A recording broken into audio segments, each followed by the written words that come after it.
अस्सलाम वालेकुम दोस्तों, मैं डॉक्टर मुमताज़ अता एक बार फिर आपको डॉक्टर मुमताज़ अता होम्यो ब्लॉग में खुश आमदीद कहती हूँ। दोस्तों, आज हम जिस मौजू को डिस्कस करने जा रहे हैं वो बहुत ही रेयरली हमें पेशेंट्स में नज़र आता है, लेकिन चूँकि ये एक बहुत अहम टॉपिक है, लिहाजा इसको डिस्कस करना भी बहुत ज़रूरी है। आज हम बात करेंगे लबलबे की सोजिश पर या पैनक्रेटाइटिस पर। अपना ब्लॉग स्टार्ट करने से पहले मैं ये याद दहानी करा दूं कि काइंडली मेरे चैनल को सब्सक्राइब कीजिए, मेरे ब्लॉग को लाइक कीजिए और अपने फैमिली एंड फ्रेंड्स सर्कल में ज़रूर शेयर कर दिया कीजिए, ताकि जो अहम डिस्कशन हम यहाँ कर रहे हैं और जो अद्वियात के मुतालिक मैं आप लोगों को बताती हूँ वो आप लोगों के तवज्जुह से भी दूसरों तक पहुँचने का सबब बन सके और जो इस जज़ाए खैर में आप लोग भी मेरे साथ शामिल हो सकें। फ्रेंड्स, जैसे कि मैंने आप लोगों को बताया, आज हम बात करने जा रहे हैं लबलबे की सोजिश पर। लबलबे की ये सोजिश क्रॉनिक एंड एक्यूट दोनों हालतों में पाई जाती है। दोस्तों, अब अगर बात की जाए अलामात की या साइन एंड सिम्टम्स की जो कि लबलबे की सोजिश में अमूमन देखने को मिलती हैं, तो सबसे पहली जो वजह होती है वो है पित्ते की पथरियाँ। पित्ते में मौजूद पथरियाँ लबलबे को भी सोजिश में मुब्तला कर देती हैं। यूँ एक जो लबलबा है वो भी अपना वर्क सही तरह से नहीं कर पाता और हम इसे लबलबे की सोजिश का जिसकी वजह से मैदे के मुंह में शदीद दर्द का एहसास होता है मरीज़ को, और ये दर्द का जो एहसास है वो उसके बाएं बाजू या बाएं कंधे से होता हुआ बैक तक जाता है, और बाज़ औक़ात एन उस मुकाम पर जहाँ लबलबा होता है फ्रंट पे, वहाँ बैक साइड पर भी शदीद किस्म के दर्द का एहसास मरीज़ को अक्सर हुआ करता है। इसके साथ साथ मतली और क़े भी हर वक्त मरीज़ को आती है, ख़ास तौर पर उस वक्त जब ये दर्द अपनी फुल पीक पर हो या बहुत ज़्यादा तकलीफ़ की हालत में हो मरीज़। इसी तरह जो दर्द होता है वो आहिस्ता आहिस्ता पैंक्रियास के मुकाम से होता हुआ पूरे पेट में फैल सकता है और बाज़ औक़ात पूरे पेट में फैल भी जाता है, जिससे ये डिफ़ाइन करना मुश्किल होता है कि दर्द का असल महवर कौन सा ऑर्गन है। इस दर्द में अमूमन आगे की तरफ झुकने पर मरीज़ को आराम का एहसास होता है, क्योंकि पैंक्रियास थोड़ा सा दबता है तो थोड़ी तकलीफ़ का कम एहसास होता है। लेकिन अगर मरीज़ लेट जाए या पीछे की तरफ अपनी बैक को झुकाए तो दर्द का एहसास शिद्दत पकड़ लेता है। इसी तरह से मरीज़ बहुत ज़्यादा, हमें जब फर्स्ट टाइम हम देखेंगे फिज़िकल तरीक़े से, तो हमें बहुत डरा हुआ और सहमा हुआ नज़र आएगा, क्योंकि उसे कुछ तायुन नहीं हो रहा होगा किस लिए ये दर्द हो रहा है और इतना शदीद दर्द का एहसास क्यों हो रहा है और आगे मेरे साथ क्या होने वाला है। क्योंकि अमूमन जब ये मालूम नहीं होता कि क्या मर्ज़ है या किस वजह से इतना पेन का शिकार है मरीज़, तो फिर वो हर तरह के वहमों का भी शिकार हो जाता है। अच्छा, मरीज़ की अगर हम पल्पिटेशन को देखेंगे तो नब्ज़ बहुत ज़्यादा तेज़ चल रही होगी, और इसका मेन रीज़न भी यही होगा क्योंकि मरीज़ काफ़ी डरा हुआ और सहमा हुआ होगा। और अगर हम बीपी चेक करेंगे तो अमूमन दर्द की वजह से, और चूँकि वो कुछ दर्द की शिद्दत की वजह से कुछ खा भी नहीं सक रहा होगा, तो बीपी अमूमन डाउन होता है या कम होता है। इसी तरह से चूँकि वो वॉमिट और मतली का एहसास बहुत होता है और बाज़ औक़ात बहुत ज़्यादा वॉमिटिंग भी स्टार्ट हो जाती है मरीज़ को, तो मरीज़ डिहाइड्रेशन का शिकार भी हमें नज़र आ सकता है। इसी तरह से अगर कहा जाए कि अगर दर्द को डिफ़ाइन किया जाए कि बनिस्बत लबलबे की साइड में या पित्ते की साइड में जिस तरह का दर्द का तेज़ी का एहसास हो रहा है, मगर आहिस्ता आहिस्ता जो पेट की तरफ उसका दर्द आ रहा होगा तो वो थोड़ा कम होगा, शिद्दत उसकी पेट की साइड पे थोड़ी कम होगी बनिस्बत लबलबे की। इलामात लबलबे की सोजिश में अगर हम जज करना चाहेंगे तो सबसे ज़्यादा अहम इलामत ये होती है कि मरीज़ की, अगर हम बाउल साउंड सुनना चाहें, जो कि आम लफ्ज़ों में हम कह सकते हैं आंतों की आवाज़, तो अमूमन लबलबे की सोजिश में मुब्तला जो फ़र्द होता है उसमें हमें बाउल साउंड्स नहीं आते। अगर हम मरीज़ का फिजिकली जायज़ा लेंगे, यानी कि हम फर्स्ट लुक अगर मरीज़ की देखेंगे, तो हमें मरीज़ कम खुराकी का शिकार नज़र आ रहा होगा, क्योंकि जाहिर है वो सिर्फ इस डर से कि कहीं खाने से मेरे पेट में दर्द ना स्टार्ट हो जाए या मेरा दर्द ज़्यादा शिद्दत इख्तियार ना कर जाए, कम खुराकी की जानिब माइल हो चुका होगा। अगर हम मरीज़ के पेट को हाथ से जायज़ा लेंगे तो वह हमें तना हुआ और सख्त महसूस होगा, और वो मरीज़ जो है वो अमूमन पेट को हाथ लगाने से मना करेगा, क्योंकि उससे उसे दर्द की एहसास होगा। इसी तरह से मरीज़ से अगर पूछा जाएगा कि खाना खाने से कोई मसला तो नहीं होता, तो सबसे पहले ये कहेगा मुझे खाना खाने से दर्द होता है, यानी मैं खाना जब भी खाता हूँ मुझे उससे दर्द का एहसास होता है।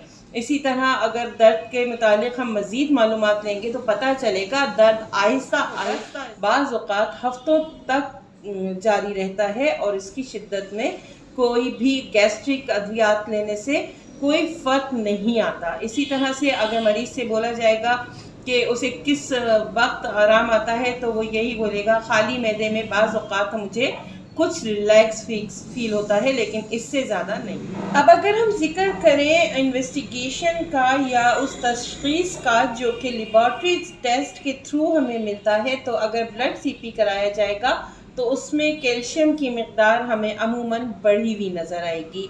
इसी तरह एक एंजाइम है अमाइलीज़, इसकी भी हमें लेवल हाई नज़र आएगा ब्लड में, और इसके भी मिक़दार हमें अगर पेंक्रियास की सोजिश है तो वो बढ़ा हुआ नज़र आएगा। इसी तरह अगर हम सिंपल एक्सरे करवाएं उस मरीज़ का, तो जो लबलबा है उसके कॉर्नर्स पर हमें एक वाइट लेयर नज़र आएगी, जिसे अमूमन चूने के ज़रात से तशबीह दी जाती है, या मेडिकल टर्म में हम इसे क्लासिफिकेशन कहेंगे। तो ये भी एक साइन होगा कि हमें कंफर्म हो जाएगा कि मरीज़ को लबलबे की सोजिश का आर्जा लाहक है। ब्लड की स्कैनिंग के दौरान हमें ये भी मालूम होता है कि मरीज़ के वाइट सेल्स की तादाद काफ़ी ज़्यादा बढ़ चुकी है। इसके अलावा अगर हम अल्ट्रासाउंड कराएं मरीज़ का, तो हम बाआसानी लबलबे की साख, उसमें होने वाली चेंजेस, और अगर उसमें कोई हमें ट्यूमर या गोमड़ या इस टाइप की कोई चीज़ नज़र आ रही है, तो हम बआसानी उसका मुशाहिदा कर सकते हैं। इसके अलावा हमें ये भी पता चल सकता है कहीं एट्रोफी तो नहीं हो रही इस ऑर्गन में, या फिर और कोई मसला तो नहीं हो गया है जिससे हम बआसानी मरीज़ का इलाज करने में मदद हासिल कर सकते हैं। ब्लड की स्कैनिंग की वजह से हम ये भी मालूम कर सकते हैं कि कहीं मरीज़ में शुगर लेवल हाई तो नहीं हो गया, क्योंकि जब पेंक्रियास सही वर्क नहीं करेगा और वो पेंक्रियास की सोजिश में मुब्तला होगा, तो फिर यकीनन ब्लड शुगर बढ़ जाना एक नॉर्मल। इसके अलावा हमें ये भी मालूम हो जाएगा कि मरीज़ की भूख की कमी की वजह से कहीं उसका वज़न गिरना तो स्टार्ट नहीं हो गया। तो दोस्तों, अब हम बात करते हैं लबलबे की सोजिश के होम्योपैथिक इलाज की। होम्योपैथिक में बहुत सी ऐसी रेमेडीज़ हैं जो कि हम लबलबे की सोजिश में बआसानी दे सकते हैं, और मरीज़ को एज़ पर सिम्टम्स उनसे काफ़ी अफाका होता है। सबसे पहले तो मैं जिस रेमेडी का जिक्र करना चाहूँगी वो है एकोनाइट। अगर मरीज़ में मौत का खौफ पाया जा रहा हो और वो बहुत ज़्यादा डर और खौफ की कैफियत में मुब्तला हो अपनी तकलीफ़ के साथ, तो सबसे ज़्यादा काम करने वाली रेमेडी एकोनाइट 30, जो कि बहुत ही बेहतरीन काम करती है लबलबे की सोजिश में। इसी तरह एक और बहुत ही बड़ी रेमेडी हमारे पास लबलबे की सोजिश के लिए है आयरस वर्क, जो कि बहुत सारी तकलीफ़ का अजाला करती है लबलबे की, प्लस अगर उसमें पित्ते की पथरी भी पाई जा रही हो तो वो तेज़ाबियत और खाना हज़म ना होना समेत बहुत सी तकलीफ़ को दूर कर मरीज़ के जो दर्द में है बहुत ज़्यादा कमी करती है। अगर लबलबे की सोजिश का शिकार मरीज़ का जिस्म सूखता जा रहा है और वह भूख की कमी का भी शिकार है और खाना हज़म नहीं हो रहा है, तो सबसे बेस्ट रेमेडी जो हम इस सूरत हाल में मरीज़ को देंगे वो है आयोडियम 3x में या 30 पोटेंसी। एक और बहुत अच्छी होम्यो रेमेडी है पैसिनम। जो कि बदहज़मी के लिए अक्सीर मानी जाती है। और चूँकि लबलबे की सोजिश डायरेक्टली अहाता करती है बदहज़मी का, खाना हज़म ना होने का, तेज़ाबियत का और उससे रिलेटेड तमाम चीज़ों को कवर करती है, तो ये बेस्ट रेमेडी है ऐसे मरीज़ों के लिए कि जिनके लिए लबलबे की सोजिश एक इम्तहान बन गई है कि वो ना खा सकते हैं ना बैठ सकते हैं। तो उनके लिए बेस्ट रेमेडी है बेसिनम 3x में या 30 में दिन में 3 दफ़ा 10 कतरे हर खाने के बाद। तो दोस्तों ये थी मेरी आज की व्लॉग। उम्मीद है कि आपको पसंद आई होगी, लेकिन यहाँ मैं कुछ एहतियाती तदाबीर का भी जिक्र करना चाहूँगी कि गैस्ट्रिक से रिलेटेड जितने भी मरीज़ होते हैं उन सबको अपने जो खाने के अतवार हैं उनको थोड़ा चेंज करने की ज़रूरत होती है। यानी कि अगर वो बहुत ज़्यादा चर्बीले या बहुत ज़्यादा ऑयली खाना खाने के आदी हैं या बाहर की खुराक खाना पसंद करते हैं, तो अगर अल्लाह ना करे वो इन तमाम बीमारियों में, जिसे गैस्ट्रिक अल्सर है या पित्ते की पथरी है या लबलबे की सोजिश है या हेपेटाइटिस है, इस तरह से रिलेटेड जितने भी बीमारियां हैं उसमें अगर वो अपनी ईटिंग हैबिट्स को चेंज कर देंगे तो 50% उनमें खुद ही बेहतरी नज़र आने लगेगी। घर के बने हुए जूद हज़म और नरम ग़िज़ा खाने का जैसे ही आप इरादा करेंगे और खाना स्टार्ट करेंगे तो आपको अपने डाइजेस्टिव सिस्टम में बहुत ज़्यादा बेहतरी खुद ब खुद महसूस होगी और आप बेहतरी की तरफ गामज़न होंगे। साथ साथ दवा और दुआ ये दोनों चीज़ें भी कंटिन्यू रखें, लेकिन नरम जूद हज़म और जल्दी हज़म हो जाने वाली ग़िज़ा खाएं। अपनी मॉर्निंग वॉक और एक्सरसाइज को अपनी रूटीन बनाएं। अल्कोहलिक अशिया और सॉफ्ट ड्रिंक से परहेज़ करें। फास्ट फूड और जंक फूड्स की तरफ बिल्कुल माइल ना हो। तो इंशाल्लाह आपकी तमाम जो रिलेटेड बीमारियां हैं डाइजेस्टिव सिस्टम से, उनमें काफ़ी फ़र्क महसूस होना शुरू हो जाएगा। दोस्तों ये थी मेरी आज की व्लॉग। उम्मीद है आपको पसंद आई होगी।